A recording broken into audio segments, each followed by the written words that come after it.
Hello, good evening, everyone. How are we doing today? I hope we're ready for today's class because I guess I'm extremely excited. And how has the journey been so far? Give me a review about this week. How have you felt this week? Have you started seeing design in a different way? Have you been able to critique designs? Have you been able to look at some designs and then you said, this doesn't work, this does not follow the grid, this does not follow the design principles, this does not follow this does not follow that? Have you been able to talk to maybe some of your UI UX guys? Maybe you just tell them, let me see your design, let me see if it follows the principles of design. I mean, how has it been so on some grid patterns, and then you just try to put some layouts like YouTube layouts. How is this going to look like? This maybe you've gone to a blog, you were reading a blog, and then you just be like, oh, okay, I think I like this. This is center aligned. Has it been so far? Yes, yes, yes. Oh, thank you so much, Ilori. Thank you so much. How's it been? I want to get remarks. I want to get reviews. And while I'm getting remarks and reviews, I would want us to just go over everything we've talked about this week. So we'll just do a bit of a recap so that we don't lose grasp of things that we've learned this week. Now we started from design principle on Monday, and for design principle, we learned that a principle is a rule that governs how design elements should appear on a page or a screen. And then we went further to look at different principles like balance, like contrast, emphasis, movement, proportion or scale. We talked about repetition. We talked about unity. We also looked at alignment. We looked at white space for the principles of design. And I'm sure that by now we understand the principles of design. So we went further to look at design methodologies and frameworks. So for design methodologies and frameworks, we learned that design methodologies and frameworks are structured approach that guide the UX designers in solving problems. I hope I'm right. Yes. And then we looked at ah, was that what we discussed?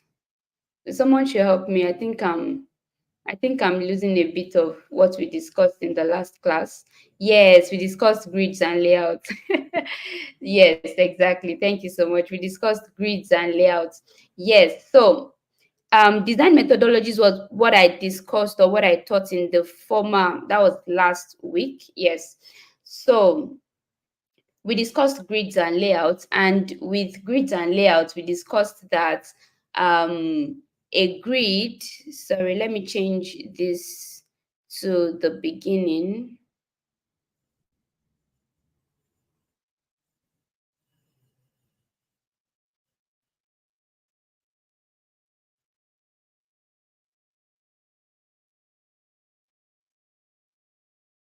All right.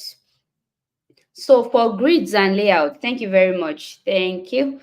So for grids and layouts, we discussed that a grid is a network of intersecting parallel lines, whether real or imaginary, right? And then we looked into different types of grids and layouts. We looked at modular grid. We looked at grids like the column grids. Yes, I remember we talked about the column grids. We looked at manuscript grid. I remember we also talked about hierarchical grid. We talked about pixel grid. We talked about baseline grid, pixel grid, which can also be called square grid, right? And then we looked at fluid grids for responsive designs and the likes. So we have learned all of those things, and I'm sure that even in your designs right now, you'd be looking at those grids, and then you would be checking some of your designs out, and you'd be saying, okay, this is a good grid, this is not a good grid, this followed pixel grid, this followed baseline grid, and the likes. So today we are going to be talking about a very interesting topic, and that is UX writing and accessibility in design.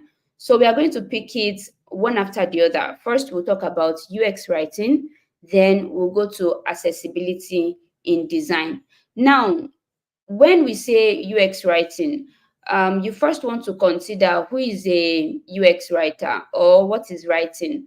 Basically, we know what writing is. We have learned writing from time immemorial, from the times when we were in primary school, even in nursery school. We have learned how to write, we have learned how to compose words, we have learned how to write formal letters, informal letters, semi-formal letters.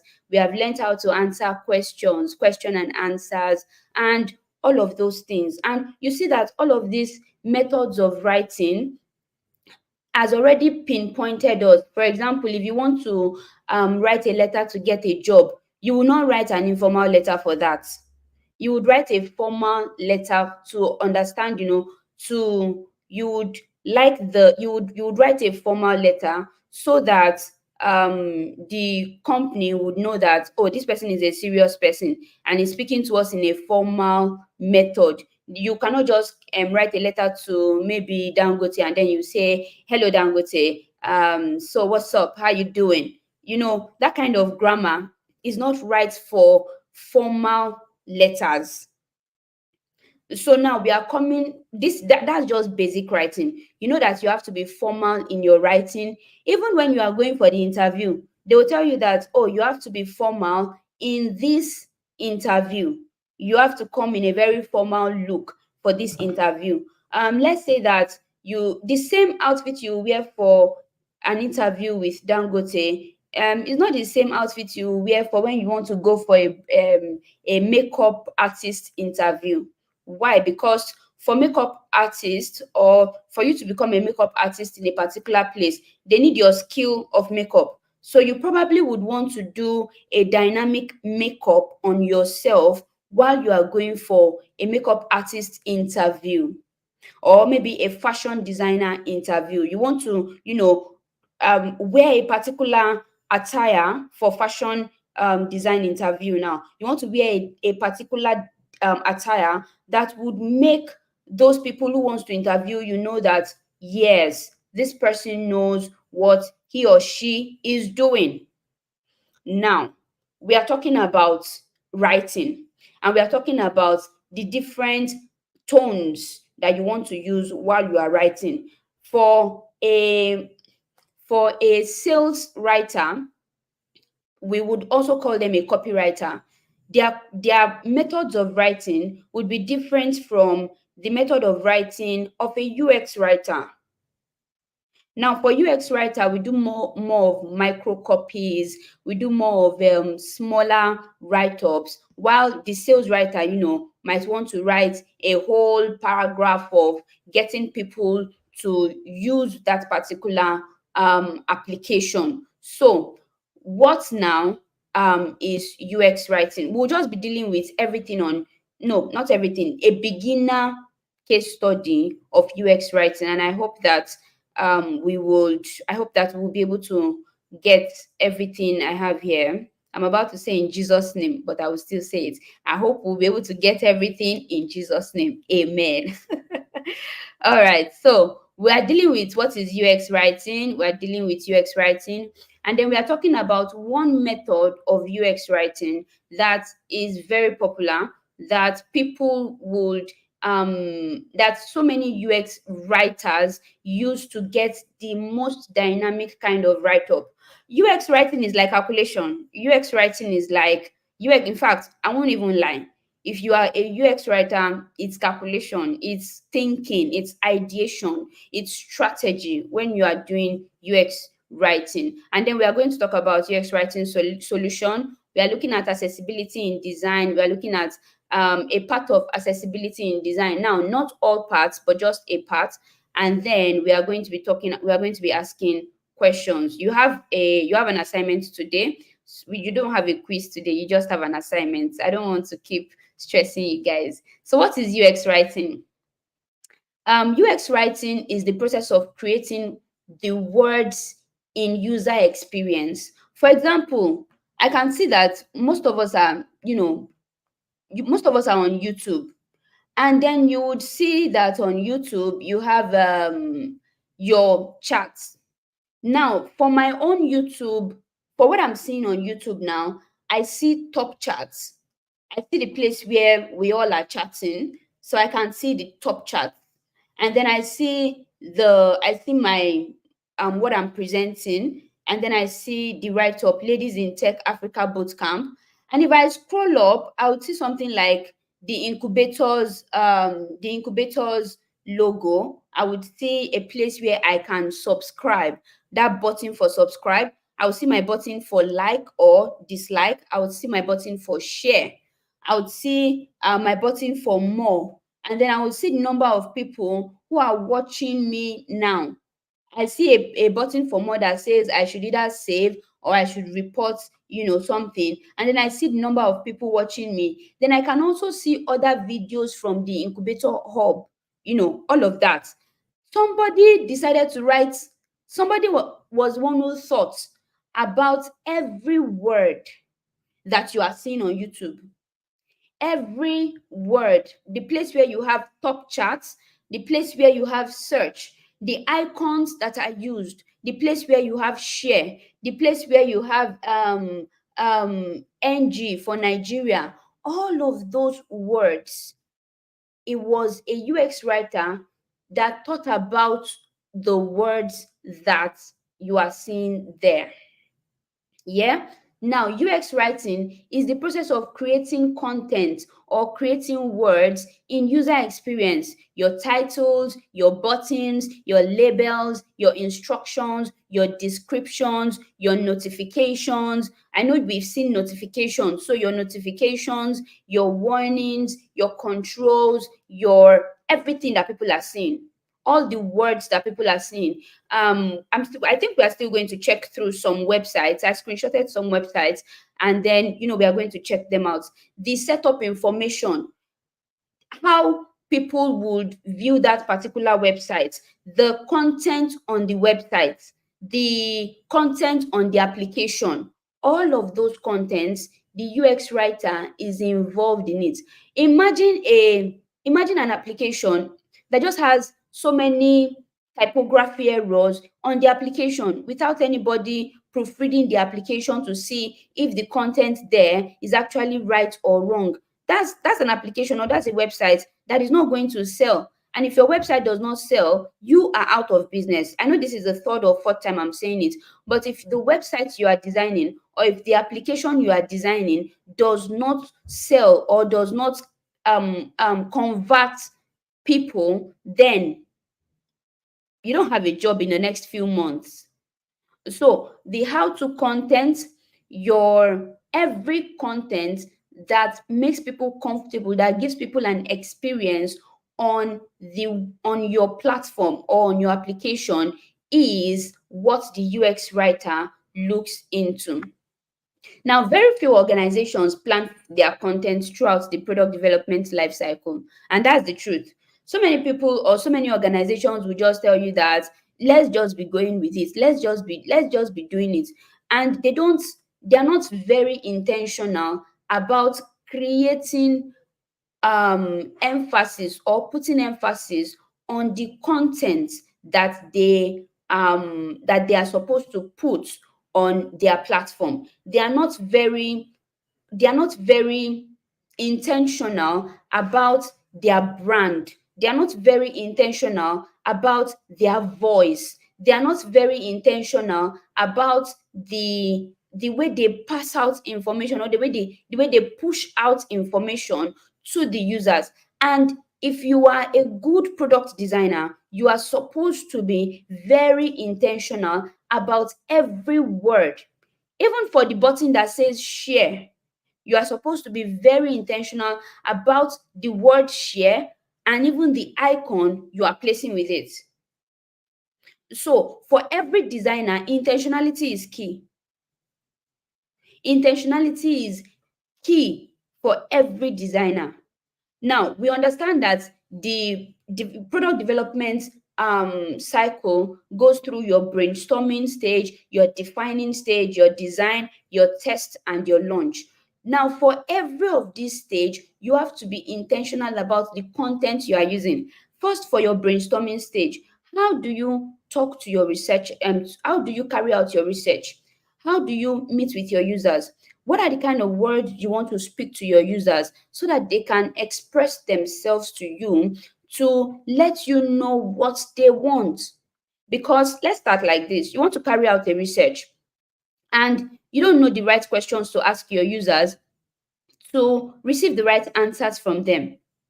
So you want to build a finance application, and all you are asking them is investment, crypto. But the solution is supposed to be a banking application that does not even look into crypto. At the end of the day, you have asked them crypto related questions. They have answered the crypto related questions, but you have not even dealt with the problem your institution is solving or your organization is even solving. So you need to know how to pull all of that into consideration. What is the problem you are solving for? How do you ask the questions for the problem you are solving for? How do you get answers to the questions you are solving for? How do you relate those answers back to the team? And then how do you start creating content for the application? So without marketing content that attracts and converts people, the organization would fail. Without content for onboarding and engagement and supporting, the experience will fail to engage and transform user people into users. So on your people can just come on your website, and 3 to 4 minutes they just leave. I can't remember the name of this website I went on. I always talk about that in most of my classes when I'm talking about writing. This particular website, they sell tissues on the website. Tissues. But this time around, they didn't give it the name tissues. Oh God. The design of the website was given first and foremost. But then the write up, I was so enchanted with the write up that I didn't know when I read from the top of the write up to the bottom of the write up. And I kept saying, oh my God, this is amazing. How will you people sell tissues to me like this? I want to use these tissues. They talked about how soft the tissues were. They talked about how it will feel on your body. They talked about what you would gain when you even pull out one of the sheets of the tissues. Oh God. They talked about the different places you can use the tissues. It was so interesting that at the end of the day, I know I cannot buy the tissue paper yet. I know I can't buy it. I know it's not in my locality. I know it's not in Nigeria, but I could already sense my use of that tissue. Now, it goes beyond marketing skills. This is your job as a UX writer. UX writing is how we create the content that would attract the user to our platform. Our platform being our application, whether our mobile application or our web application or our website.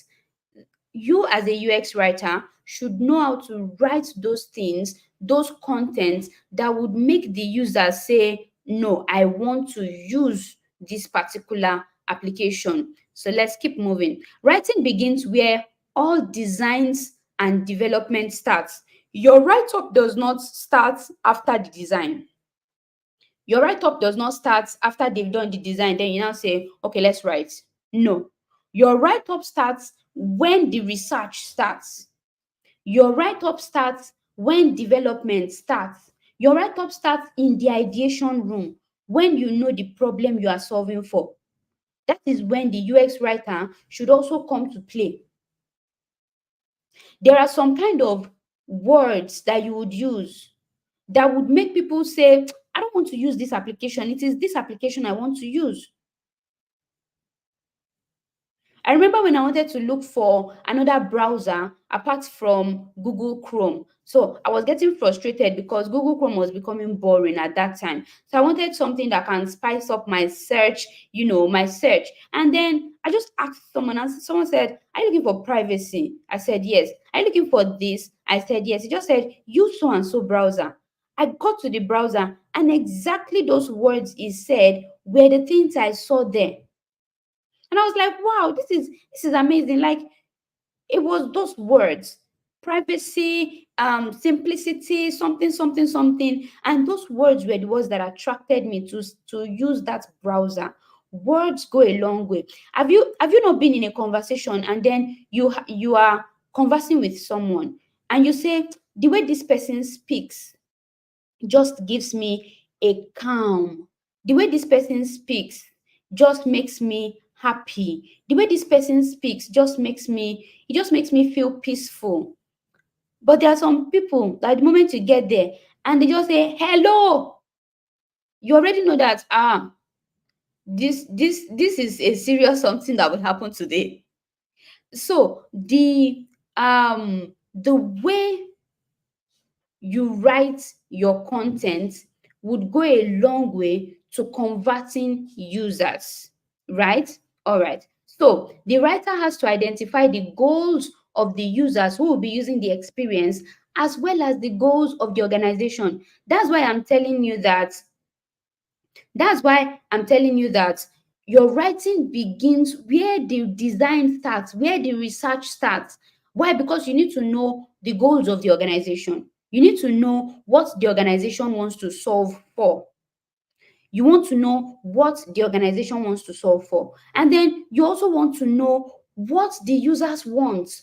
When you know what the users want, and then you know what the organization wants, you are able to sell that answer to the users, still making sure that you move, still making sure that you are aligned. That's the word I'm looking for. Still making sure that you are aligned with the goals of the organization.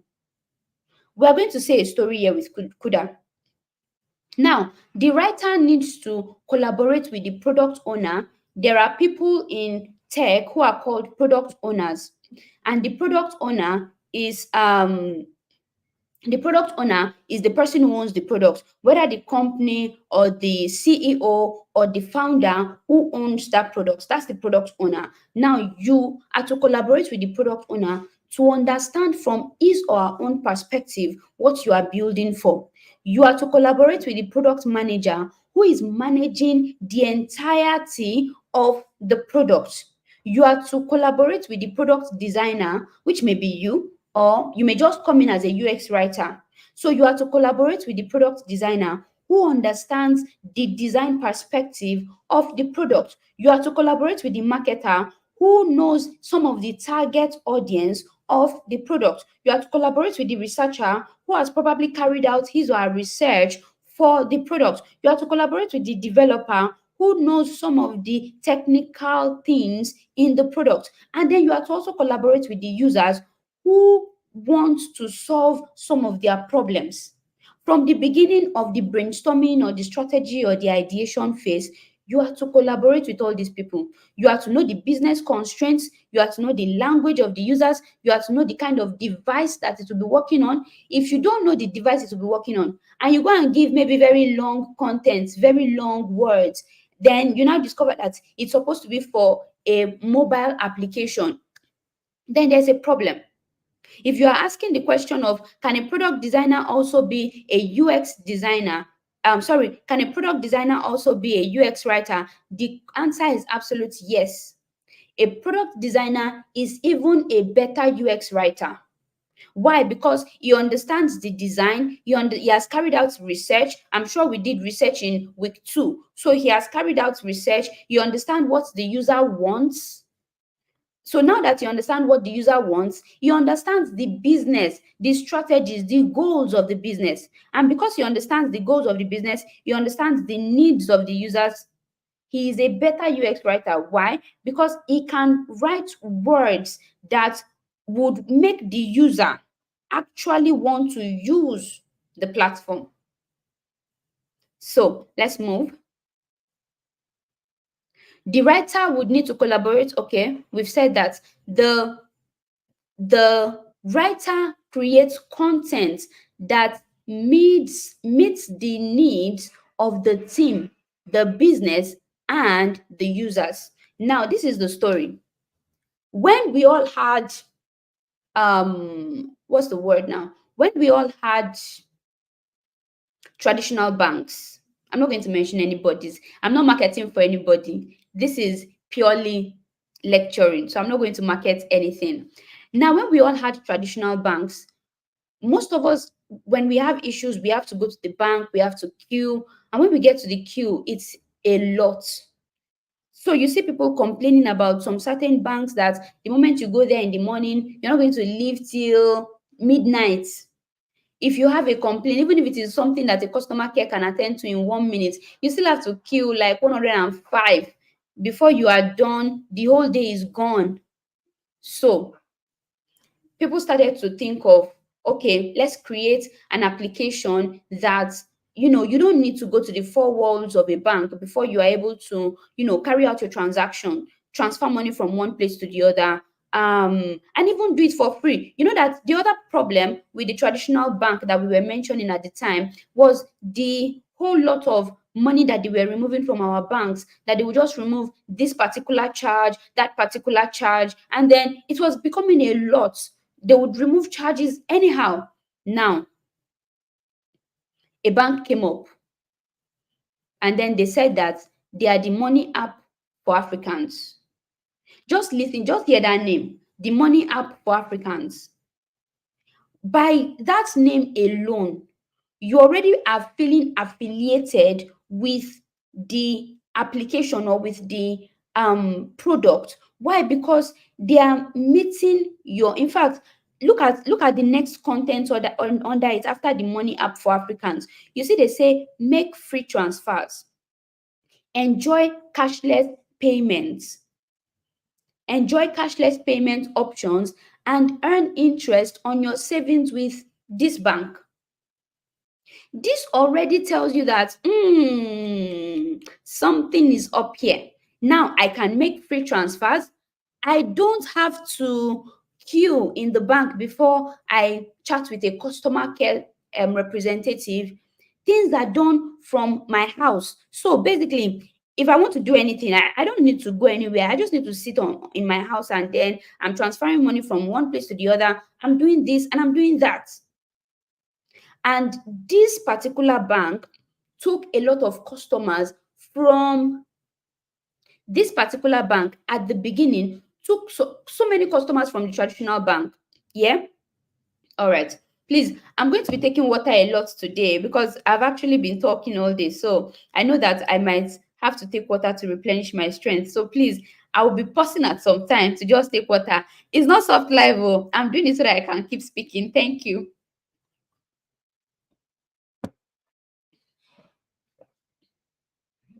All right, thank you very much. Now, look at just what we are looking at today is what? Content. We are looking at content, not design. Today we are not looking at design. We are looking at content and how this content or how this writing can actually convert people.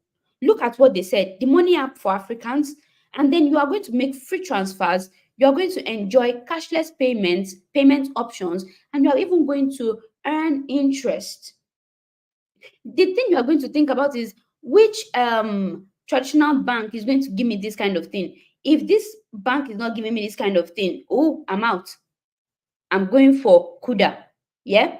Now look at this other one. We look at order a Kuda Visa card. We look at enjoy cashless payment options online and offline. We look at pay your essential bills, buy gift cards easily, get 25 free transfers, save money automatically anytime. See the words they are using. See the simple, this particular word they are using now. It's very simple. You can, even the lamest person or the layest person, not lame now, the layman can understand what Kuda is doing. Yeah, without having to explain to the person again, without having to carry a marketer to the person to say sao kuda o. No, the moment the person sees this, he already understands what this particular application is offering. Now look at the way they created their sign-in option. Their sign-in option is also very simple. Also very simple. You see their sign-in option, you see something like please check that you are visiting the correct URL so that you are not entering a place for scam. And then you see to sign in, please type in the email linked to your Kuda account. And you see that it's very simple, very, very simple. Like you don't need to really stress so that's content for Kuda. Yeah. Now let's go to Cowrywise. For Cowrywise, it's a different content. Look at it. So for Kuda, you have the money app for Africans. Yeah. But for Cowrywise, they said put your money to work. Put your money to work. They said invest wisely like so and so person. They are catching your attention with words. They are using the right words to catch your attention. So they said put your money to work. Invest wisely like so and so person. By the time you think of this, what you are thinking of is my money that is in my 3,000 naira that is in so and so account. Let me quickly use it so that I can, put my money to work. Maybe in the next 1 year, I should be able to get some profit from that 3,000 naira. Look at what they have here again. Get a little richer each day. You see? So you would have calculated, you'd have said, okay, in the next 2-3 months, I should be able to get some money from if I'm going to invest this 3,000 naira. See what they wrote here. Stay rich, invest deliberately, build your savings. Words. Sarah said different concepts to catch attention. Exactly. Different words, different. See what Kuda said. They told you there you can get free transfers, and the way they wrote it was very simple. Very, very simple. Now look at how simple. In fact, even with the write-up, look at what Carrywise is doing. You see, they emphasize little. Get a little richer. So they are telling you that it's going to be little drops of water. What I imagine in my head when I think of get a little is I'm using little drops of water until I have a drum. And you can see you can build your savings, you can invest deliberately, and you can stay rich with Cowrywise. I'm not advertising for any application. We are only looking at the words they are using. The words they are using. I'm not advertising for anybody. Yes, and this is because we are looking at a finance thing. So look at their login. You see that for the signing of Kuda, it was extremely different, or it is extremely different for the signing of Cowrywise. Now with Cowrywise says jump right back in, jump right back in. Like wherever you went to before, come back here, jump inside this place now. Come back, jump in. You will see some people will say welcome back. But Cowrywise did not say welcome back. Oh, they said jump right back in. Wherever you were jumping to, come back and jump here. And then they just give you something simple. I mean, when I saw this, I was like, no, this UX person is great. Jump right back in. It's sweet. Yeah. Now let's move again. We are going to another one. This is Piggyvest. We saw with Cowrywise that they said you should put your money to work. Now look at Piggyvest and what they said. Piggyvest says the better way to save and invest. So if you were thinking, I need to put my money to work, then these people come now and say they have a better way to save and invest. What are you going to be looking at? You'll be saying, I think I have to go for the better way. I have to go for the better way. They said they are even giving you, they said we have helped 5 million customers to achieve their financial goals. 5 million, amazing. So you see that people have different ways of writing to captivate you, to make them or to make you use their application. People have different words that would make you, make use of that application. Of course, we have better words than this, so we have better applications than this. You probably have seen Glovo's write up. You probably have seen Jumia's write up. You probably have, I'm seeing someone says King's Chat has the best. You probably have seen that and you have been like, yes, this is it. So we have different methods of captivating people through our writings on our application. 5 ways to build your savings. They were able to create 5 ways here, but I couldn't screenshot the 5 ways. So they have automated savings, they have fixed savings, they have goal oriented savings. Choose one. And then the write up is very, very simple, without ambiguity, very simple and very clear. So, as a UX writer, one of the things I'm sure you'll be looking at from here is that you don't want to be too ambiguous with your writing. You don't want to give extreme big grammars, verbose statements that would now send your people away from the website. And look at how simple their sign up is. Log into your account. So I am bringing these examples at the first instance before we now dive into it, gone, so that when we are talking about it, you already have a picture in your mind. Because even for the login, for the sign up, a UX writer needs to write something that would captivate the user to sign up, that would captivate the user to log in, that would captivate the user to, carry out tasks. A UX writer writes, and he doesn't just write, he writes with the users in his mind. He doesn't just write, he writes with the users in his mind. Now, writing for UX, just like design and coding for UX, is a design and engineering process. It is an iterative process of creation, measurement, and iteration. What you are doing is you are going to create, you are going to measure, you are going to iterate, you are going to do it continuously, consistently until you have the best. It is iterative because you don't just do it as a once and for all thing. I don't know if you people have noticed it, but writings change on some websites. Today you are seeing one write-up. By next week, you are seeing something else that is more captivating. Why? Because it is iterative. They keep checking their users. They keep checking the needs of their users. They keep watching to make sure that the grammar they are speaking is something that is sweet to follow. I remember my first internship, when we were supposed to create like the hero section of that particular website, then my design lead just said, we're not going to use English for this particular application, we're going to use Pidgin for the application. And in my mind, I'm like, that one will not work. Oh.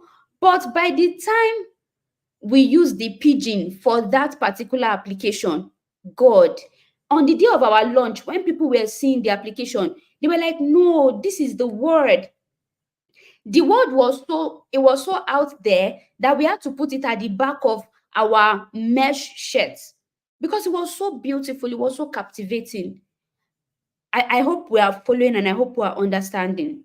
Now, the UX writer might conduct foundational exploratory research about the context of the organization and the person who will use the experience.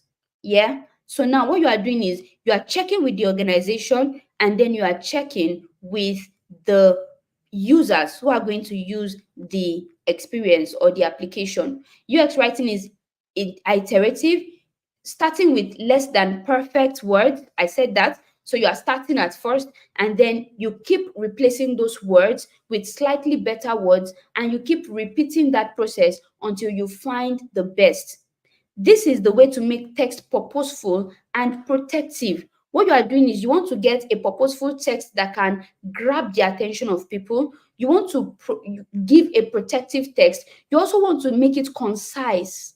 You don't want to speak long grammar. See, your users don't read. Users really don't read anymore. So if you are going to be a designer, you don't need to create long texts, like texts that are like paragraph, except you are creating maybe a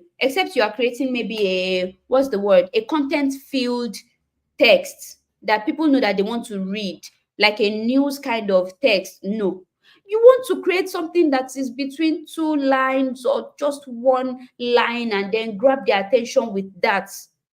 If you see the examples I gave you before, we're not seeing long text that you have to get a dictionary for. No. The money app for Africans, that's just one line. Simple thing, concise, straight to the point, conversational, recognizable, that the moment somebody sees that particular word, they know what your application is about. The moment they see it, they know. Not you are trying to create an application for finance, and people are thinking it's an application for salary. So you need to be concise, you need to be strategic about every word you use on your application. The UX text depends on the decision made in the voice chats you are creating. So we'll soon be going to voice chats. You need to understand the voice and then the tone of your brand. If your brand is finance, you need to speak finance. If your brand is entertainment, you need to speak entertainment. Netflix cannot say the money app for Africans. No. If Netflix says the money app for Africans, it will throw people off. So that's that. Let's keep moving. Now, your voice chat would hold a set of decision-making rules and creative guidance to make the UX content align to the needs of the organization and of the user. So what you want to do is you are to create a chart. Now that chat is called voice chat. Voice chat in UI in UX. Now what this chat does is that it helps you create alignment, aligning what you are thinking of from the organization's perspective and what the users want. You are aligning those thoughts together in the UX voice chat. Now, the foundation of the voice chart are the product and organization's principles. What the foundation of this voice chart, what the voice chart is sitting on, is the principles of the organization, is the principles of the product. So if you are creating a finance application, we know that the principles of that product is going to be financial. So that thing, what's the brand, what's the voice? Are we keen on security? If we are keen on security in our brand, then you should voice security so much that when people are thinking of a secure bank, they think of you. That's branding and voicing. That's the organization's principles. So these principles define what the experience is trying to be to the users. If the organization has not defined their principle, then you need to interview the organization. That's a stakeholders interview. You need to do a stakeholders interview. I believe we would have treated that in research. So you need to carry out a stakeholders research, a stakeholders interview to interview the stakeholders, that's the product owners and the likes, to understand their principles. You as a UX writer, you need to do that. Now, when you have gotten the voice or the principles or the principles of the organization, yeah, you now move. This is how your voice chart looks like. So right now we are creating ladies in tech Africa finance application, Litas finance application, LFA. That's what we are creating right now. And we are going to be creating content for LFA, Later Finance Application. Now, our principles are, we want a finance application that is playful. We want to give a playful experience to people. We want to make it efficient, and we want to make it accessible for everybody. That's what our principles are relying on. So we have done our own stakeholders interview, and we have discovered that we want a finance application that, is going to be very playful, very jovial application for ladies like us. We don't want stress. We just want to play, we just want to save money with fun and everything. We want to be efficient. We want to be accessible. We just want to, save money quickly and get on with our lives. So that's what we are doing. Oh. And that's the kind of application we are going to be building in the next few minutes. Guess we are not building the application yet. We are looking at UX writing in that application. So let's go. Finance application. Now you are dealing with the concepts first. Look at this. You are dealing with concepts, the concepts that are in line with the principles you have. You are dealing with the vocabulary that is in line with these principles. You are dealing with verbosity that is in line with these principles, grammar that is in line with these principles, punctuation.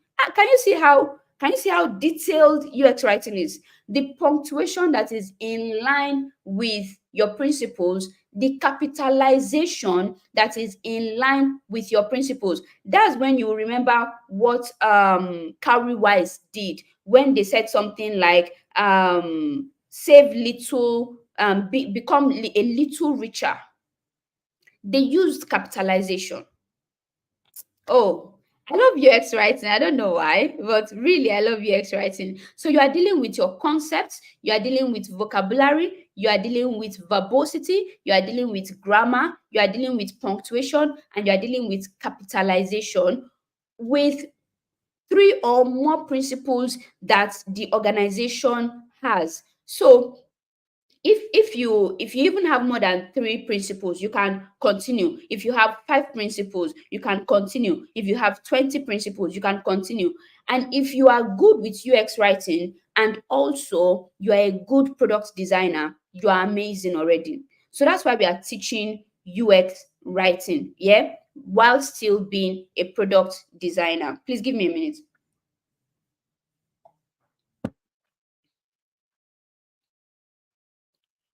All right, so let's go. Let's go. Let's go. Let's go. Let's go.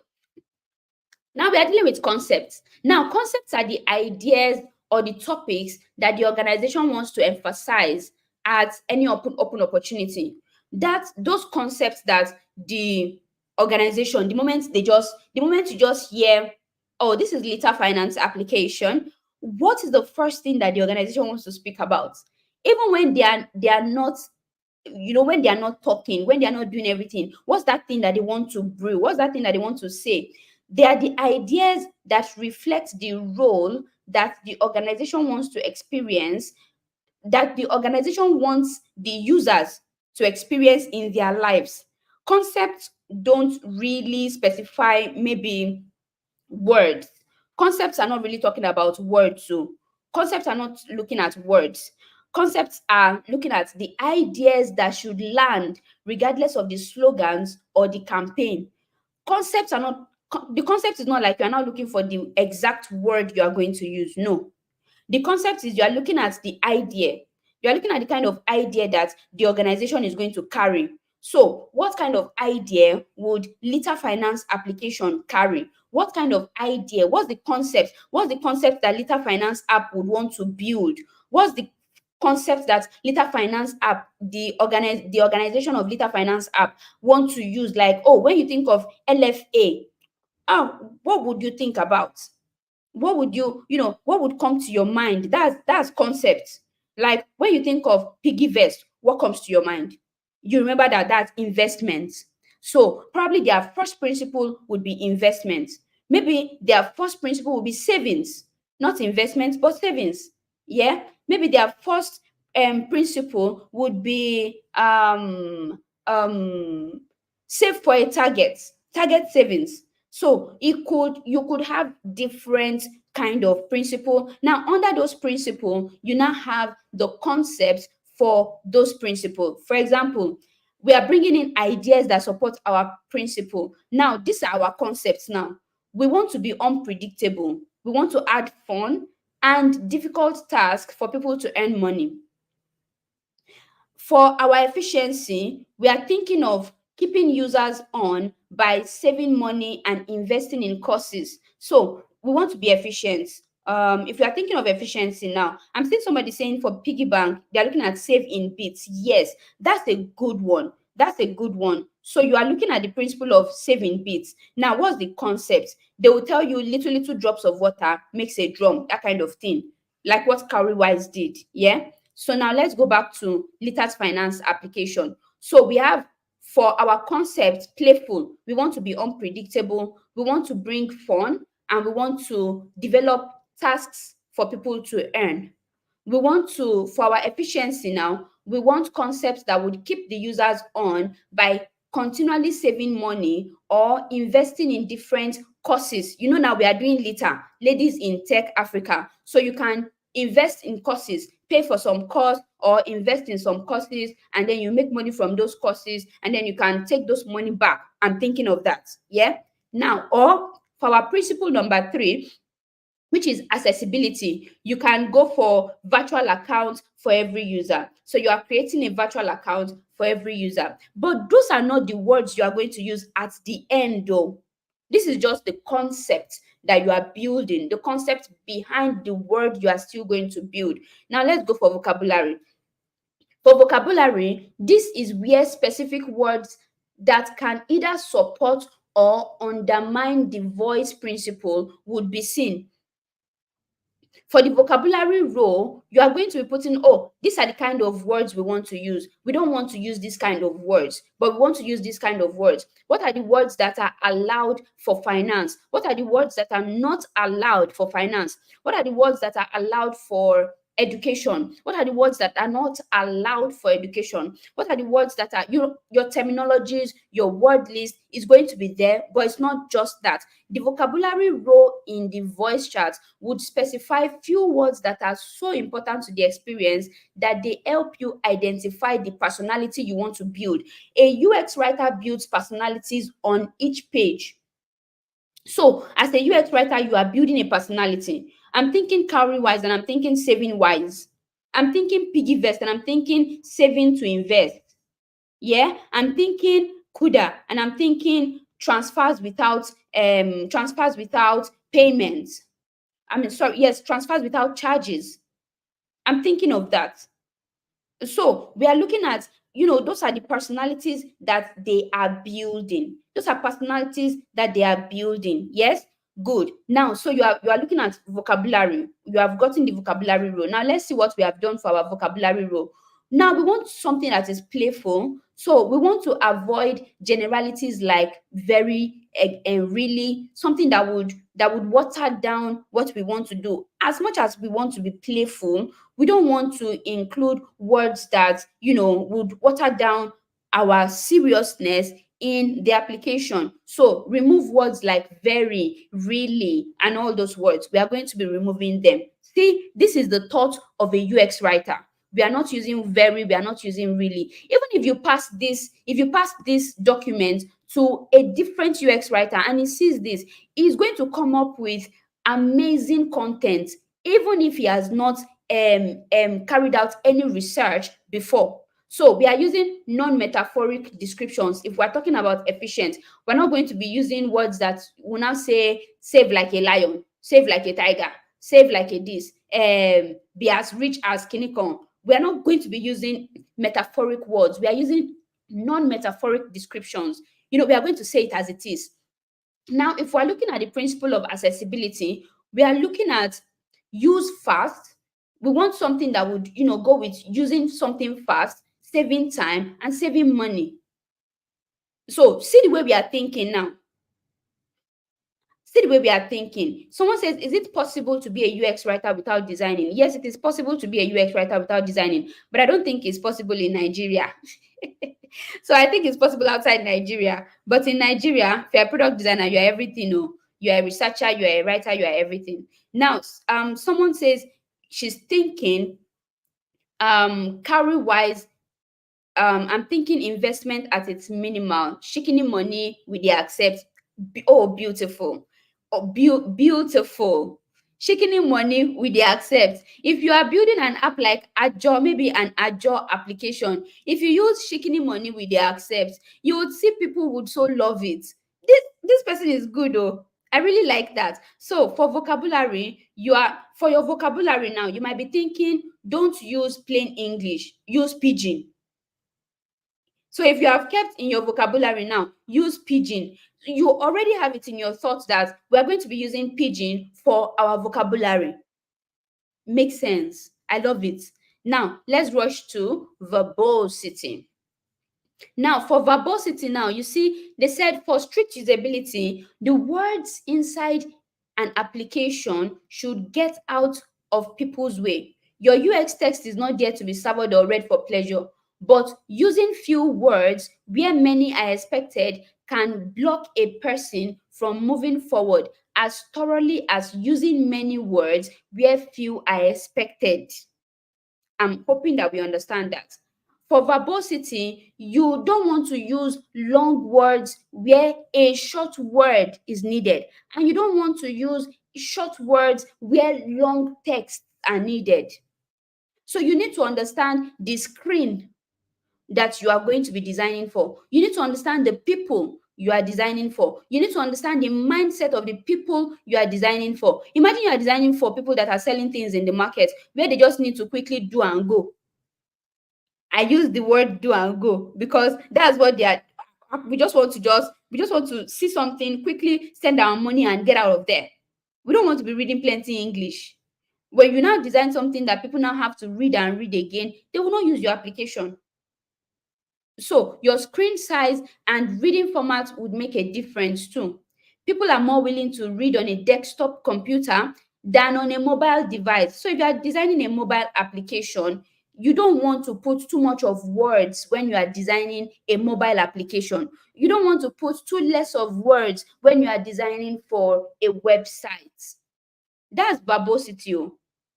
You don't want to put too much of grammar in places where you are supposed to put little grammar, and you don't want to put little grammar in where you're supposed to be doing too much of grammar. Imagine you are designing for a radio station, or let's not use radio station. Let's say imagine you are designing for a blog and you are just putting short words, short words. That one will not sell now. You get that will not sell. Why? Because the people coming to your blog want to read. The people coming to your blog want to read, but the people coming to a place to just buy and sell, to just send money, they just want to do that and they want to leave. So that's verbosity. Now let's go. So for verbosity, fewer words engaged, because what we want to do is something mobile. We don't want to deal with web really. So let's say something mobile. So fewer words engaged, enough words without ambiguity, enough accurate words. You see, for verbosity now, we have chosen to use short words, small things, just small things, like few words, just that. We don't want to go through the grammar of big words. We don't want to do that. So let's keep going now. Grammar, we all know grammar. I'm just going to use 2 minutes to explain grammar, and then we'll have our attendance. Yeah. So with grammar now, you are choosing the sentence structures. If you failed English, come closer. I wish I could do that. Come closer, and then the thing will zoom into my face. If you failed English, come closer. With grammar, you are choosing the sentence structures and other grammar that supports the product principles. You have an opportunity to define the right balance of usability and personality for the experience. So you want to just leave all those grammars that I've just said. Oh. What you want to do is you want to pick sentence structures, grammar. What kind of grammar you are going to be using here? Are you going to be using the all those, in fact, complete sentence, phrase, adjectival, something, something, all of those grammar? You want to know them. Me, I have a book where all of those things are kept. So I don't put them in my head. It's when I need them, I go there, check them, and then I now put the one I want to use. So for grammar, you need to know grammar. That's all. And then look at it, oh, present tense. Future tense, simple statements, sentences or phrases.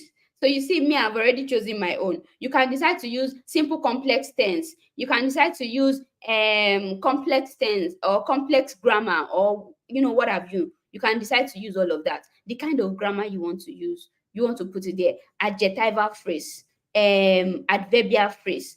You can use adverbial clause. All of those things. Grammar. That is it. Thank you. Tobechi said lexes are structures. Oh, yes, that's it. That is it. Yes, your antonyms, your synonyms, your homophones. You want to put all of that into consideration. So let's have our attendance now. We are going to have like few minutes of break. At this time, you can send your questions in, so that by the time we come back, we would answer questions. And while we are answering questions, we would continue with UX writing in design. I hope you guys have enjoyed the class so far. So please, technical, please let's post the attendance so that we would fill our attendance. Yes, please. Past participle, present participle, all the participles. Grammar, sha. Someone said product designer. Product design to do. Oh. Exactly. Exactly. Yes, yes, yes. So please fill your attendance. If you have filled your attendance, you don't need to put done. No. Don't put done. No. Don't say I've filled it. Oh. Just continue enjoying the class. So we are having break now. I can still converse with us. I don't just want to be quiet. I can still converse with us, and I can take my water now. Thank you very much.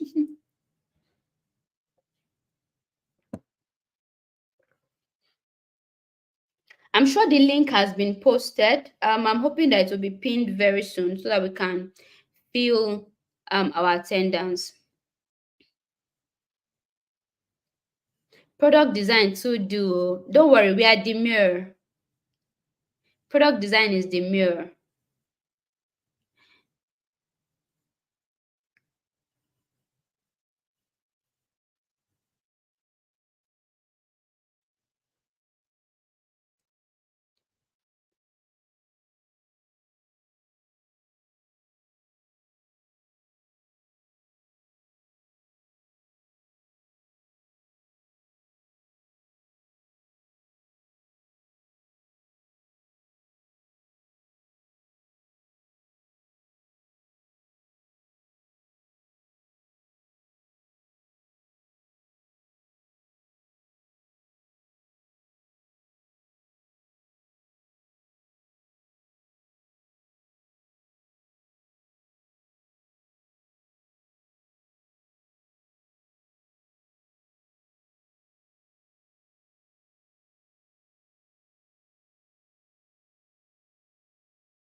So, you're welcome back. For people who are having issues with the link, kindly copy the link and paste it on a different browser.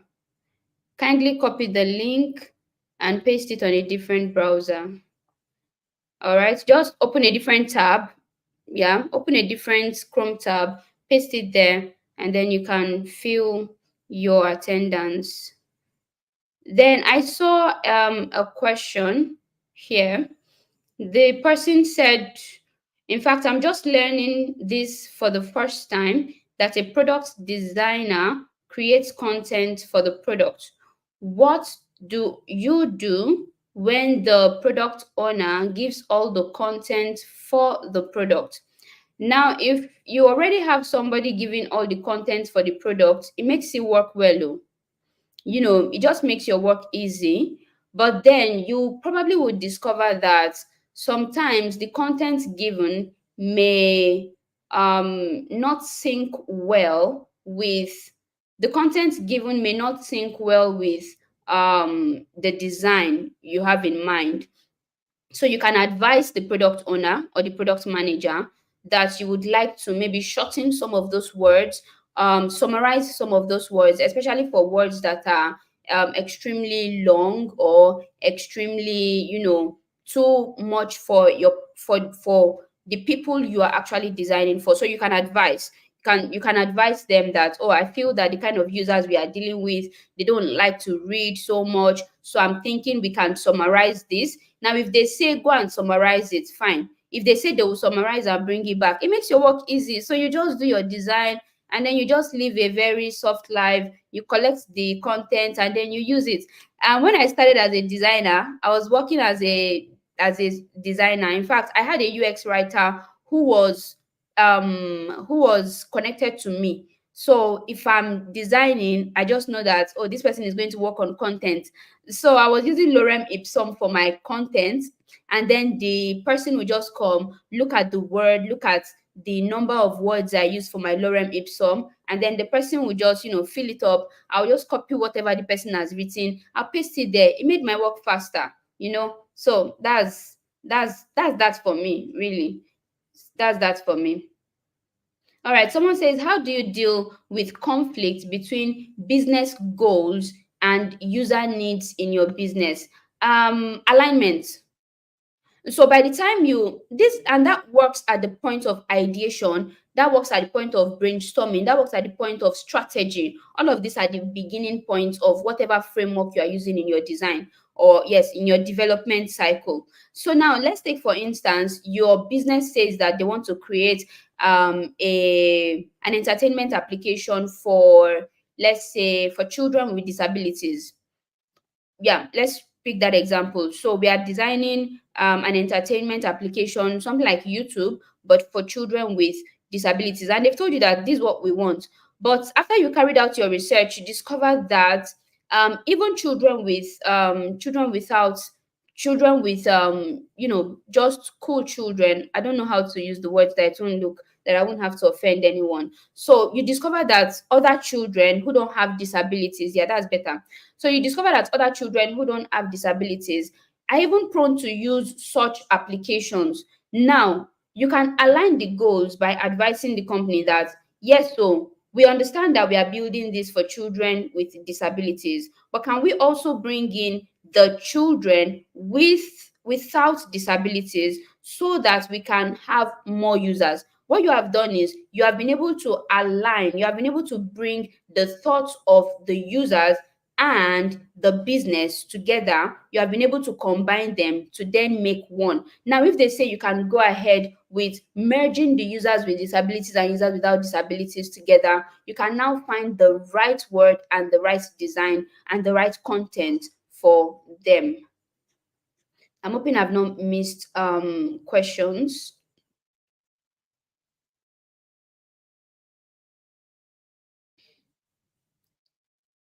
How do you approach writing for diverse audiences and with different needs? So, for you to approach diverse audiences with different needs, I think you need to understand your users. When you understand your users, you then need to find a balance. you know that even your design, you are going to have different needs from different users.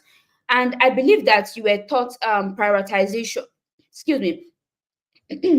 So I believe you were taught prioritization. Now, in the process of prioritization, you know the kind of your users who are more, you know the users who need more attention. You know the users who would use your products the most. You know the users who would use your products lesser. You just know all of those grade, yeah. Good. So when you know those ones, when you're able to prioritize them accordingly, you are able to write for as many people as possible. You are able to write for the diverse audience. When you're able to merge those audiences together, you're able to write for a whole lot of people. You're able to write. And even for, let's even talk about languages. I was thinking somebody would mention, how do you write for languages?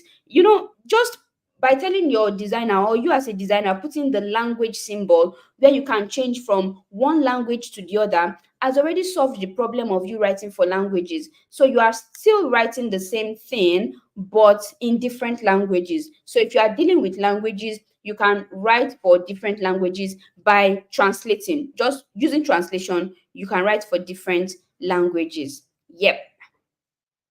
All right, so let's continue with our content for today. So for our grammar now, we have written present and future tense.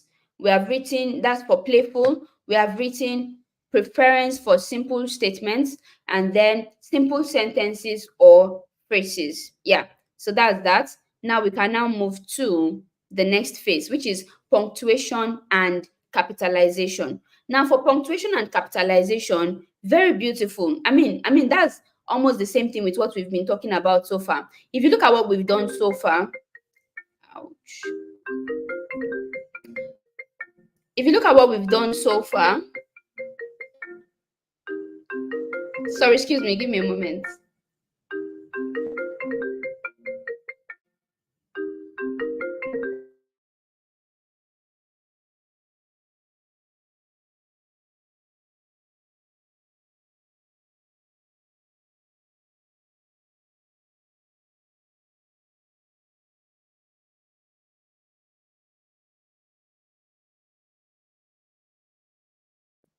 All right, sorry about that.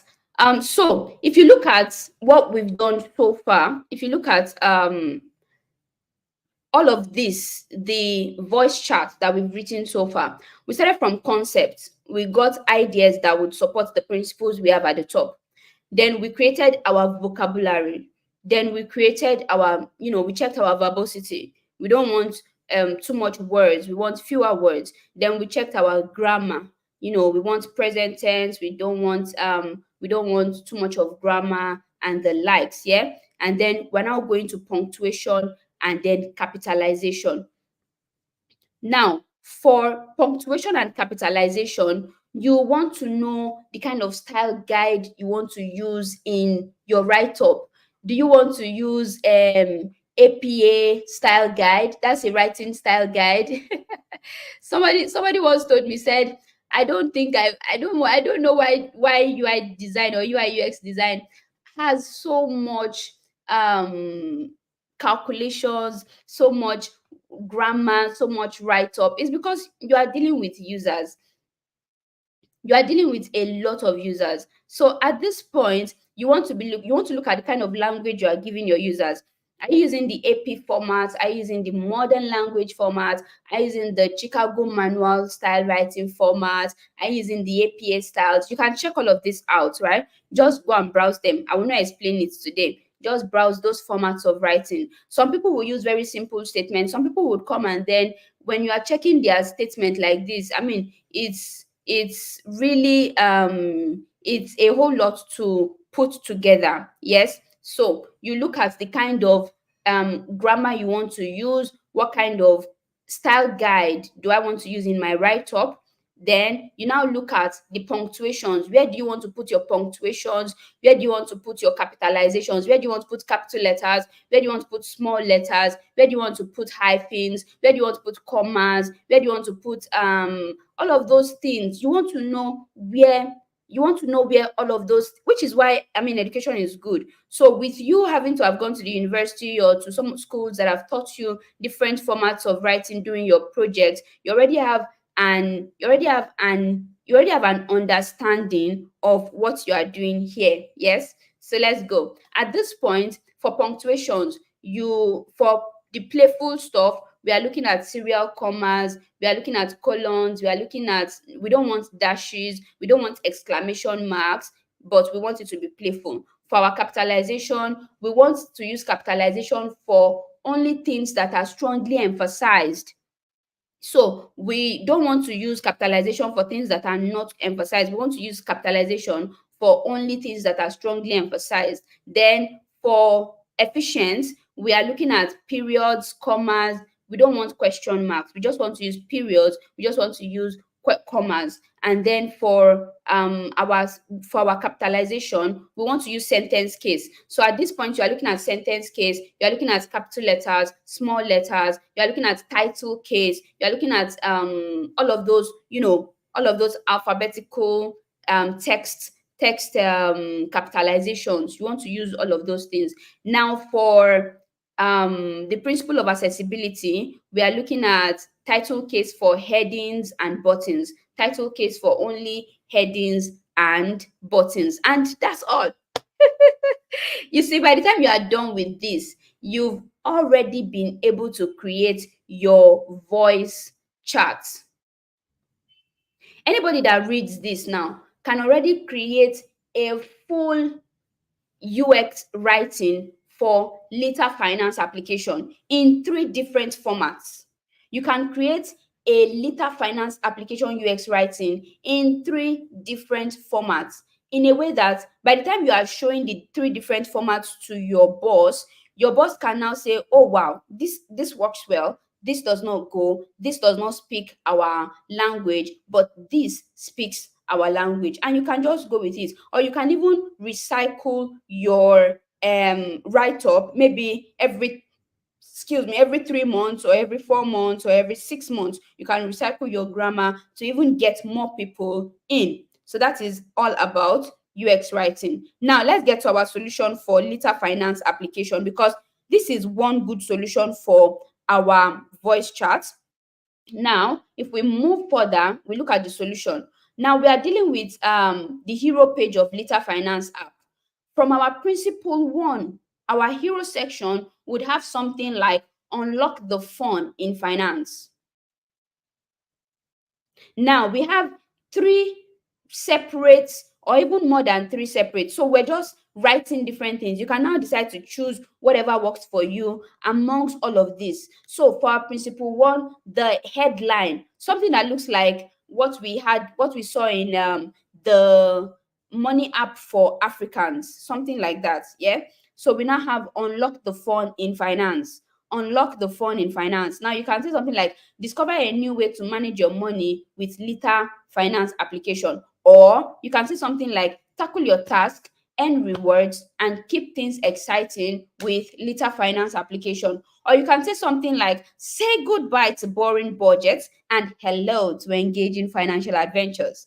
Or you can say something like start transforming your financial future today.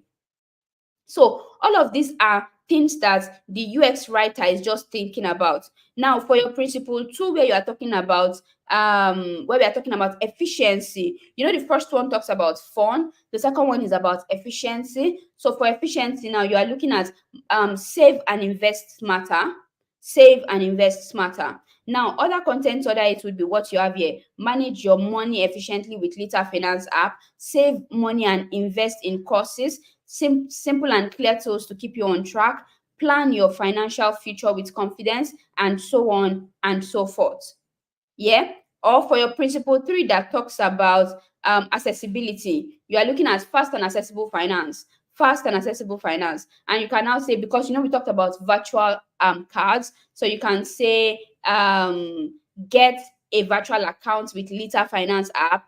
Fast, saves time, saves money, simple tools for everyone. So you can say manage your finance efficiently anytime, anywhere. I see Libra. Libra Graphics says that start transforming your financial picture and freedom with a picture of a bold, happy woman. So we can say, Libra, let's take it like this. We can say, start transforming your financial freedom, full stop. Then we now put the picture of a bold, happy woman, like what we saw on Career Wise. And in fact, that would really, really, really, really make sense. I love that. I love that. I see some of us are really going to be good UX writers on this place. Yes, I see that. I see that. So let's see. Okay, so let's continue. Now, let's think of, now we've done hold on.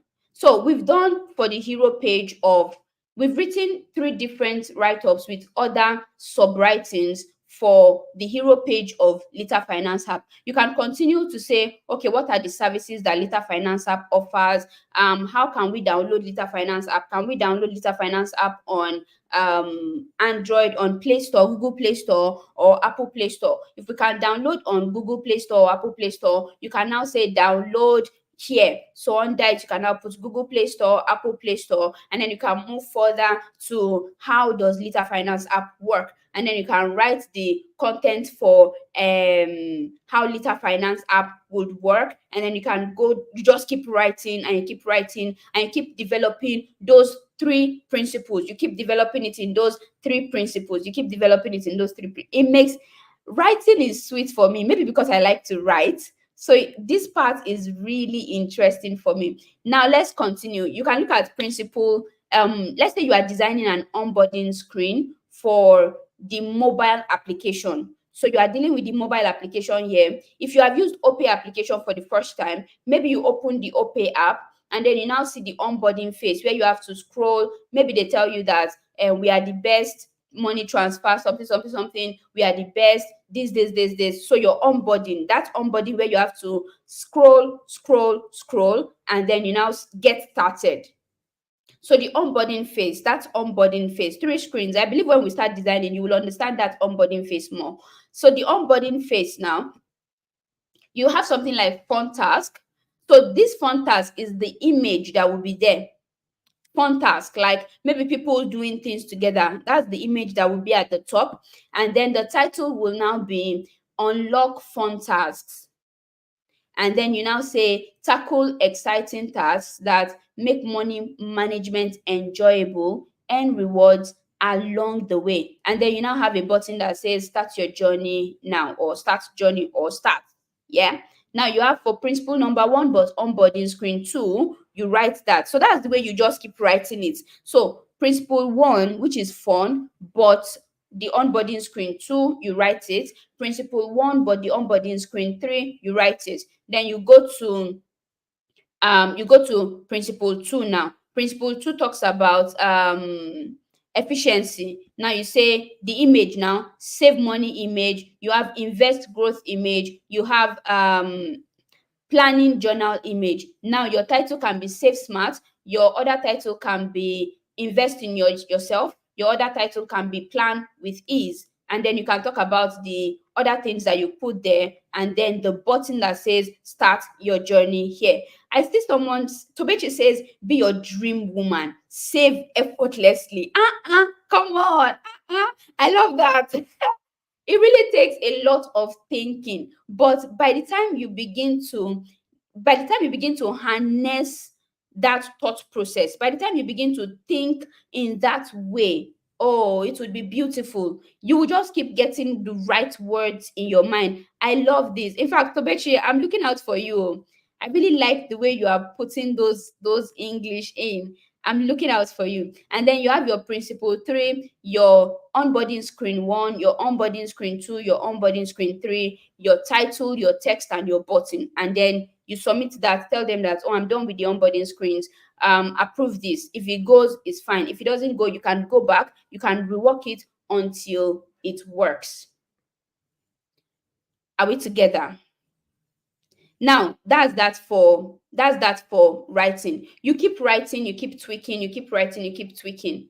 You keep writing, you keep tweaking. The voice chart just holds a set of decision making rules and creative guidelines or guidance that make your UX content align to the needs of the organization and that of the user. That's what your UX voice chart is doing, right? So for your UX voice chart, you just have this let's go back there. You just have this as your voice chart. Something that these are decision making rules. Yeah. Does it go in line with the concept? How about the vocabulary? How about the verbosity? How about the grammar? How about the punctuation? How about the capitalization? All of these things, are we checking everything? So now that we are checking everything, yeah, now that we are checking everything, we've seen that all of this aligns. We can now start putting our content to where they are supposed to be. Okoro says start the future now. When you say start the future now, start the future of what? So you can say start the future of finance now. You can say your financial future begins now. So this time around, not just your future, but you are thinking now finance. If you say start your future, I can think start my future in entertainment, the entertainment industry. Yeah. But when you now relate it with finance, because we are doing finance, you now see how it relates to finance, because your users have to understand, just by staring at your page for the first time, they need to know that, oh, this is a financial app, or this is an entertainment app, or this is a gaming application. They need to know the moment they are on the application. Embrace your financial freedom now. Woo, I like that, Aureolua. That's good. Now, someone says, make sense with your money. Love it. You guys are wowing me. Make sense with your money. Break financial instability. Save now. Now, that's now. You just put exclamation mark there. Bah. You get it? Yes. Break out of the limit. Save smart and more. Hey, God, I beg. Are we not going to start working like this? Every naira counts. Take that bold step. Folashade Bello. I like that.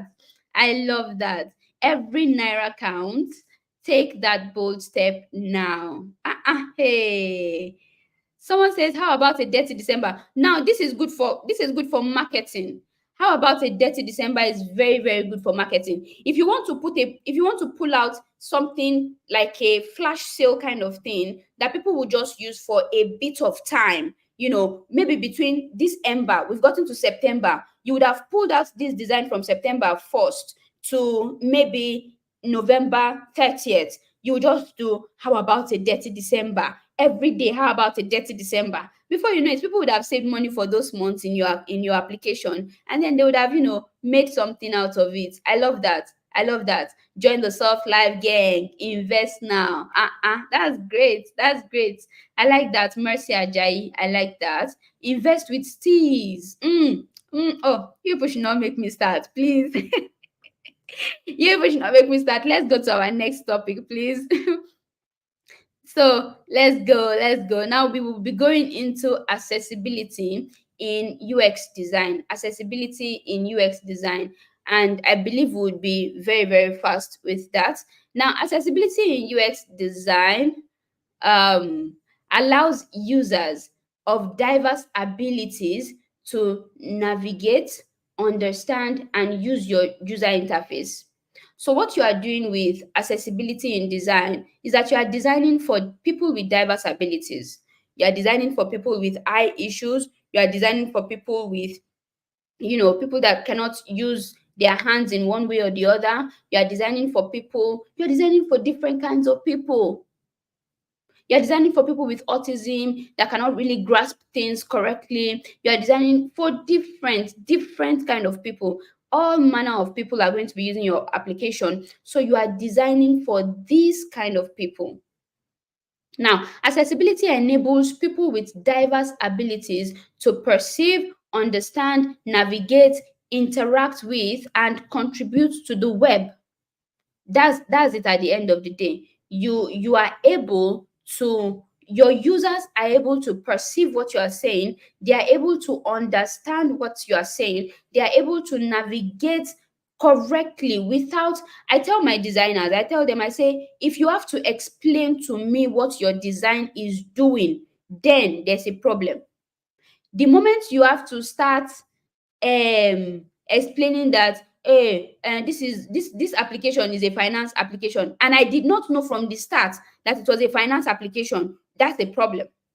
So you need to be able to design for people with diverse abilities. You need to be able to help them perceive what you are designing, help them understand what you are designing, help them navigate through what you are designing, help them interact with what what you have designed, and help them contribute to what you are designing. That's the way to make people use your design or use your product. Designers can create more inclusive digital products that would benefit everyone with accessibility in design. Please give me a moment.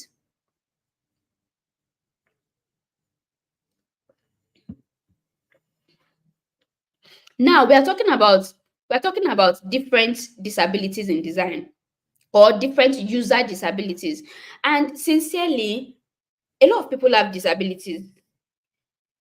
We are only going to focus on maybe vision disabilities, so that there are people with auditory disabilities, there are people with hand disabilities, there are lots of disabilities. Oh, lots of disabilities. In fact, you cannot count the disabilities that we have, but we are dealing with vision disabilities today, and that's because we are beginners. We are not going to go in depth.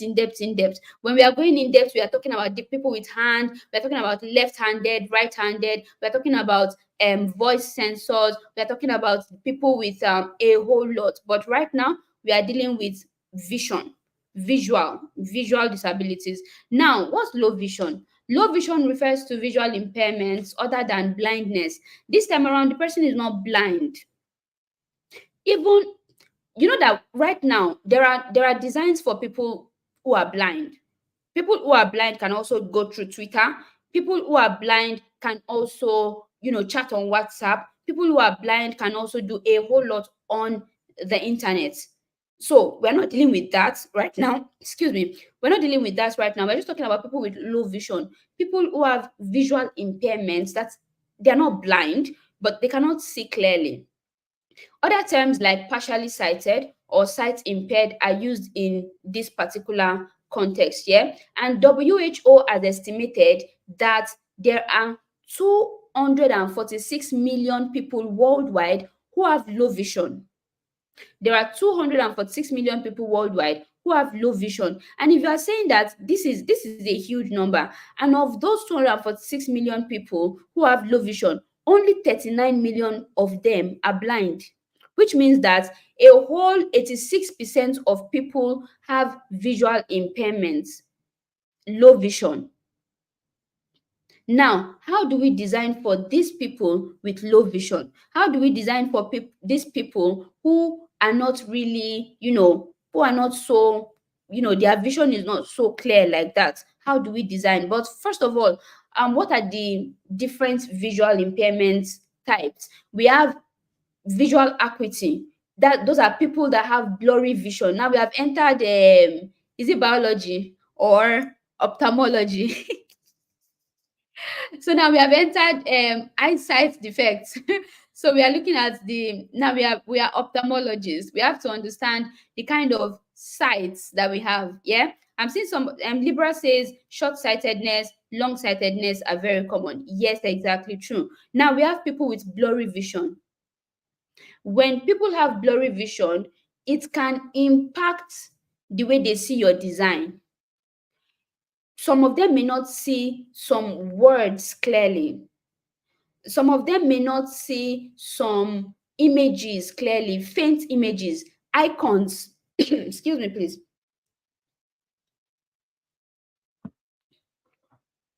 Some of them may not see write up. Some of them may not see icons clearly. Some of them may not see some certain things. Why? Because they have blurry vision. Yeah. And then we now have people who have light sensitivity, bright light. So if you are designing and then you are making, that's why in design now you would see that some of the designers will tell you that you should not design and then use FF. That is an hex number. You should not use FF or 0000000 X number for design. Why? Because those are really sharp images that can actually affect the eyes. Bright lights can make it impossible for some people to see some things. It can cause them eye pain and it can give them headaches. That's why some of the time you see people using some blue light glasses and then the lights. You understand. So light sensitivity can also be a method of a type of visual impairment. Contrast sensitivity. Some people cannot distinguish between dim areas and bright areas because of the, let's say, they cannot they don't know the contrast, especially when you are using things like green and red. Green and red have the same kind of contrast if you're having color blindness in a way. So if you are using that and you think that people would see it, some people may not even see anything. If you use a green and red design, they may just see the same thing all through. That's contrast sensitivity kind of design. Some people have field of vision. That means that they have a particular area of their vision that is no longer there. So some people have central field loss, and when they have central field loss, that means that this they cannot see the center of their screen. They can only see around the screen. They cannot see the center. Then some people have peripheral field loss, which means that they can only see the center. They cannot see, they call that a tunnel eye defect. So they can only see center, they cannot see around the center. Okay, some people have other kind of field loss. Yeah. And then some now have like color vision. Some have color blindness, different types of color blindness. Now, if you have all of this, I just kept an example of central field loss. Now look at the central field loss. You have, they cannot see the center of your website, but they can see around the website. That's a serious problem. Some can only see the center, which this is peripheral field loss. Some can see the center, they cannot see the other part. And then some, they have just, scattered. They cannot see some certain parts of, we have entered ophthalmology, I'm sorry about that. They cannot see some, parts of the design. Yes. And then we now have color blindness. Now for color blindness, you see some people, this is how we have like the full color wheel. This is how everything would look like. But some people have red green color blindness. That means that they see the red color as green and the green color as green. So if you are designing for such types of people, you're not going to be using red and green, red and yellow. You're not going to be using all of that to design. You're going to be looking for a better kind of color to design, so that you don't, everything you are designing doesn't just look like, it's the same thing. Then there are some people that have blue yellow color blindness. That means that the blue and the yellow look like this color that is on the left hand side. Yeah, looks like somehow blue color like this. You understand? And then the red is just there. Blue yellow color blindness. There are some people that have the this one is not blue yellow. I think this one is the white, the color blindness generally, like full color blindness. That's the one that has white and black. It cannot see any color. No matter what happens, it cannot see color. I feel like laughing, but it's really serious. It cannot see color. So, all of these are different color blindness, and there are things you really need to consider in your design. There are things you need to consider in your design. So now, what are the tips to design for web accessibility? In fact, if you go online and you check online, how can I design for people with accessibility issues? These are the things that will come up. You need to provide sufficient contrast between foreground and background. Create sufficient contrast. If you want to do a light mode, you can do a light mode that brings in some kind of colors. You understand? You can do it like some people even have yellow color blindness. They cannot see yellow. If you show them yellow, they are seeing gray color. So those are different. That is, in fact, those are things that we really, really need to consider. Now, provide sufficient contrast between foreground and background. Don't use color alone to convey your information. Add icons, add numbers, add asterisks, add text, so that you're not using color alone to convey your information, because some people have color blindness, you understand. And then ensure that interactive elements are easy to identify. So this, for this part now, maybe when you hover on something, there should be a difference. When you hover, when you click on something, there should be a difference, so that when the users are making use of that particular application, even if they cannot see the color, but they can see changes in that particular icon or in that particular button, they know that this is a clickable thing.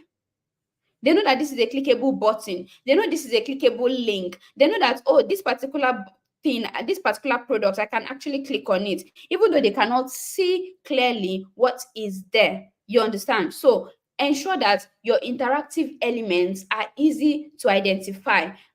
Provide clear and consistent navigation options. Make your navigation options consistent, so that whenever they see it, they know that, oh, this is navigation, this one is a link, this is a button, this is an icon button, this is a text button, this is an input field. Make it very identifiable. Let it be clear, let it be consistent. Now also ensure that your form fields include clearly associated labels. Your form fields, now you have a form field that says input your email here, and then what they are seeing there does not even look like what you want them to input there. It can confuse people with low understanding. So you need to make sure that you are helping people. Make your design as simple as possible. Simplicity is key. Minimalist designs are beautiful. Why? Because your users will not have to think too much on your design. Ensure that form elements are included. Ensure that form elements include clearly associated labels. Ensure that your form elements include clearly associated labels.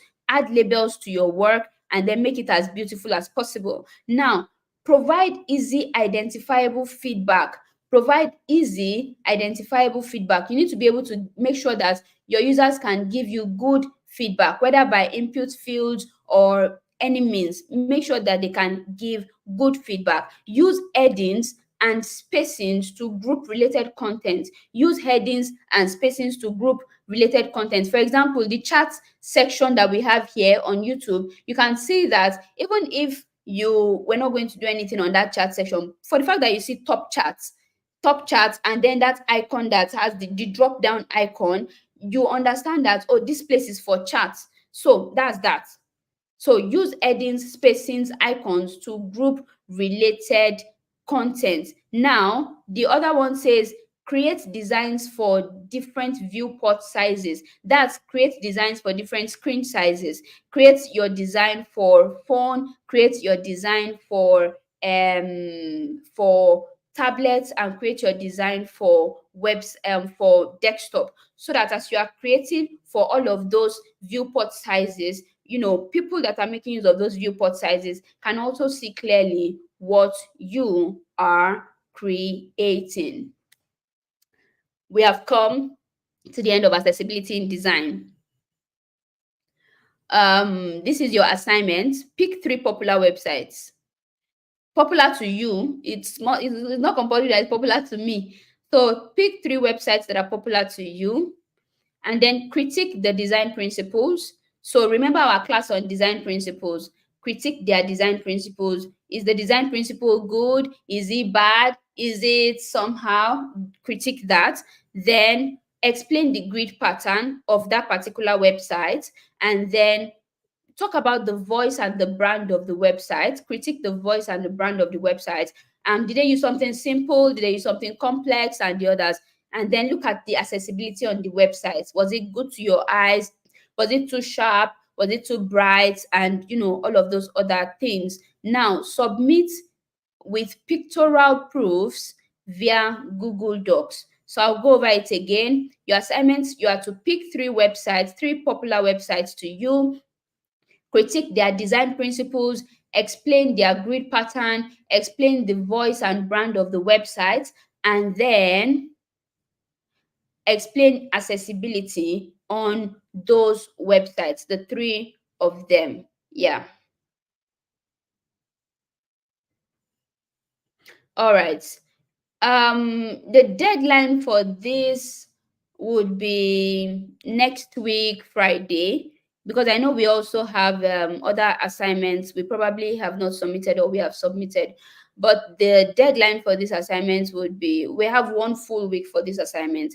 So by this time next week, Friday, you should have submitted these assignments and you'd be awaiting grading. So on the chat, on the chat session, just put what you have learned so far. We've talked about UX writing, and we've also talked about accessibility in UX design. So, what have you learned so far? Based on this study, what have you learned so far? No, please, I want you to use websites, not applications. Don't use applications. Use websites, websites, websites. So give me something that is something like your take home. Okay, so with pictorial proofs, screenshot the website that you are talking about. Just screenshot the website you are talking about. So if you say, if you are saying something like, let's go back. So if you are saying something like, the design principle used on this website is, they have balance. Let me see the balance you're talking about. What kind of balance is it? And let me see the pictorial proof for that. Let's say you are saying they have good accessibility on the website. Let me see that there. Yeah, so that's that. Just give me proof. You understand? Give me evidence. Yeah, give me evidence. Don't just talk. Don't just talk is cheap. Give me evidence. That's that.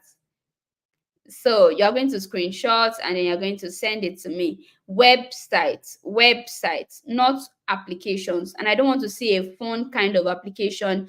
I want the desktop kind. Yeah. All right. So this is good.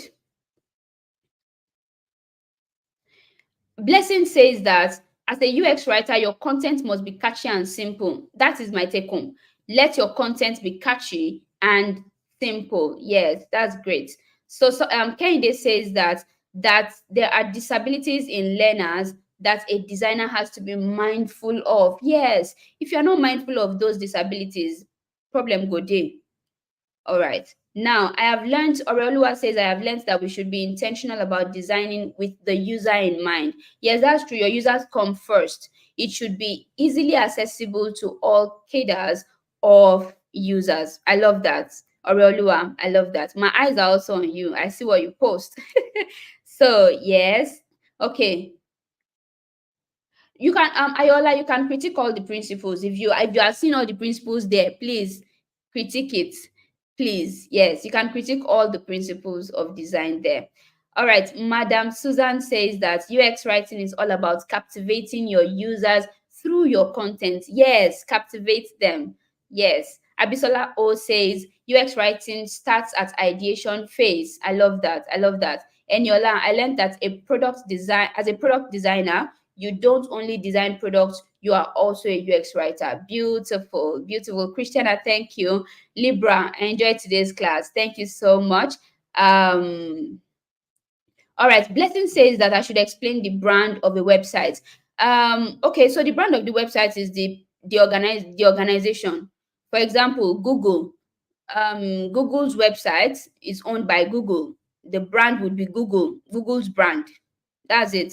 So you are talking about who owns that particular website and what do they stand for. That's the brand.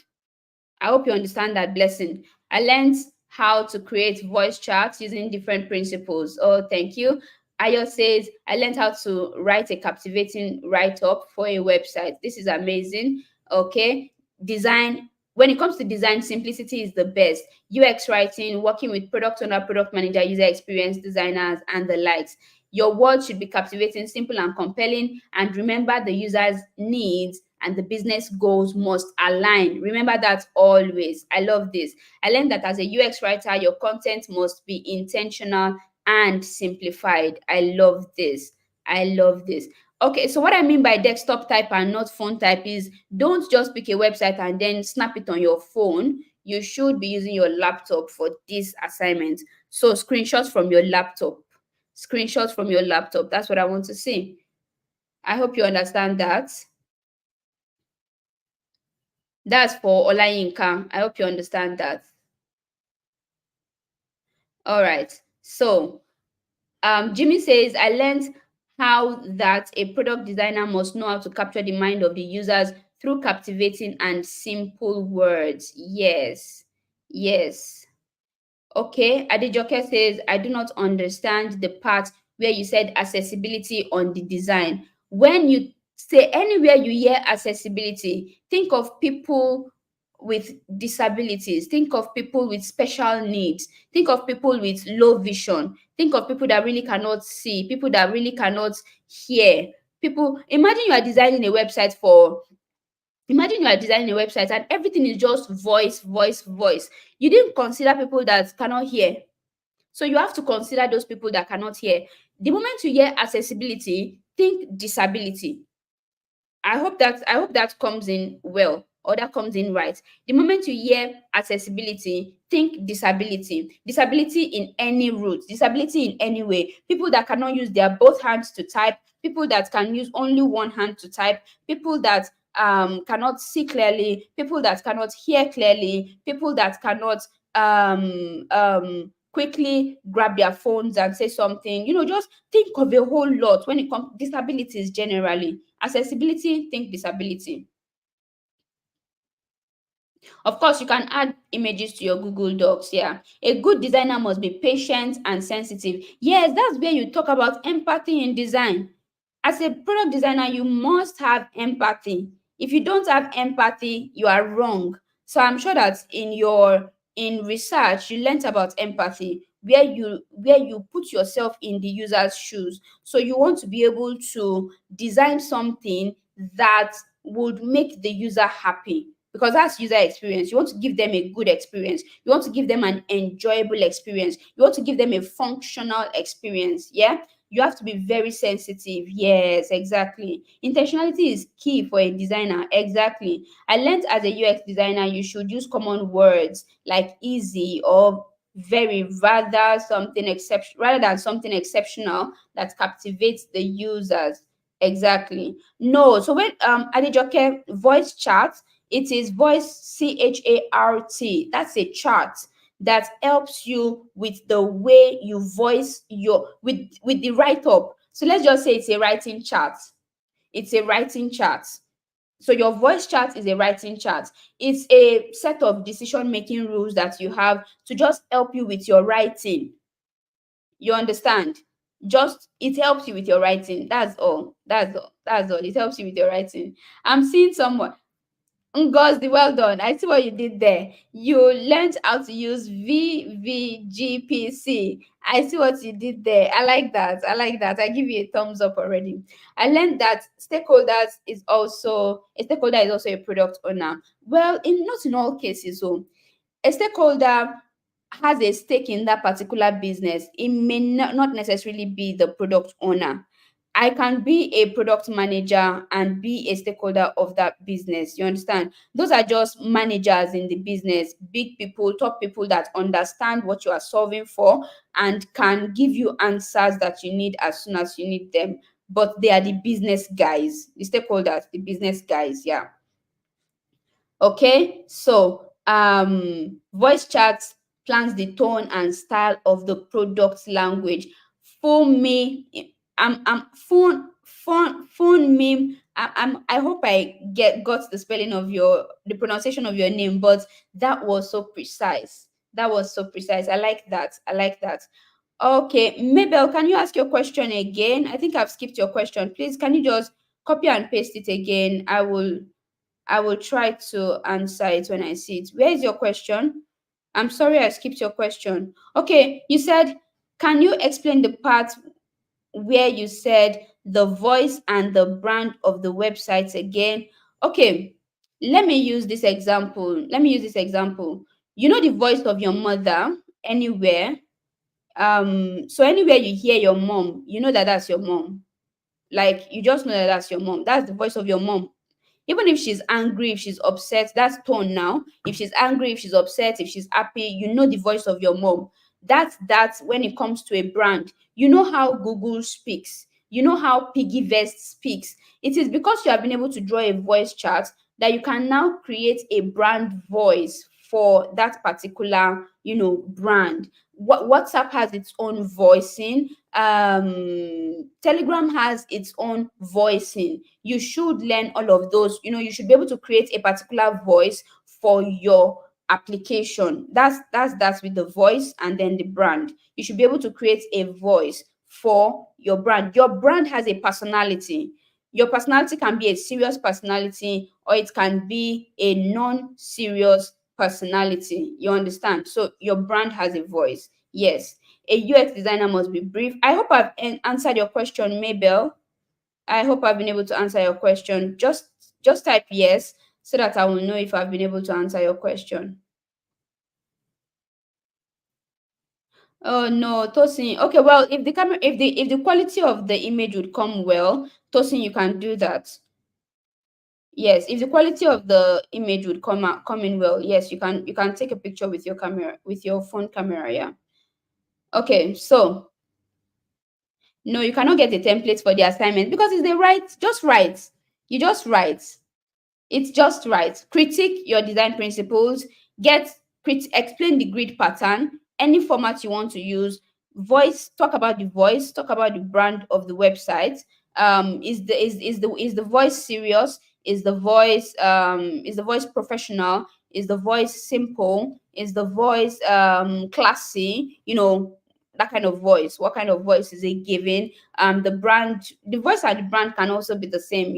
Just talk about the voice and the brand, and talk about accessibility in the website. You are submitting via Google Docs, so all I need is your link. No, I don't mean drawing. I mean you taking a screenshot of the particular website that you are critiquing, the three websites you are critiquing. That's that. Yes, yes, yes. It is very good to carry everyone along in your design. And we are coming to the end of this class. Yes, of course, the voice and the brand can be the same. Yes, the voice and the brand can be the same. In fact, the voice, the brand, that's the personality of that particular organization. So basically, is the same. Is the same. But sometimes you can see that for Google Chrome, it may have a different voicing from Google Meet. It may have a different voicing from Google Finance. You understand? It may have just different voicings, but then the brand remains the same. Yeah. So thank you very much. Thank you very much, everyone. I really appreciate your engagement in this class. I love your engagement in this class. I appreciate your engagement. And this we've talked about what you've learned so far. I've seen that you've asked all your questions and I've given the answers. But always remember that engineering the killer app isn't exactly child's play, but using it should better be a child's play. Engineering the best app is not a child's play, but using it should be a child's play. People should be able to, interact with your application in a simple way, but then engineering it is never that simple. So, thank you very much and have a lovely day, everyone. Bye for now.